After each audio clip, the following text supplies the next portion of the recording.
Are you having issue on not showing your newly installed application on home screen on your Android device? Then in this video, I'm going to show you how you can fix this problem. So please make sure to watch this video till the end. So first of all, what you need to do is move into your applications. In the search bar, search for the application that you have just installed. So let me search for Snapchat.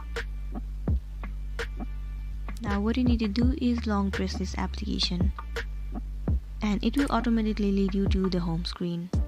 There you can see that the application has been stored to your home screen. Now the another step is to long press anywhere at this home screen, and the option of home settings will be visible to you. Click on it.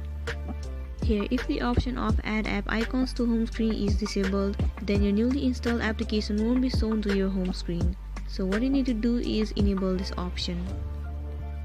There you go. Now the application that you installed from Play Store will be shown to your home screen. Well, this is it for today, and I hope you found this video useful. If it does, please make sure to give thumbs up and subscribe to our channel. We'll see you on my next video.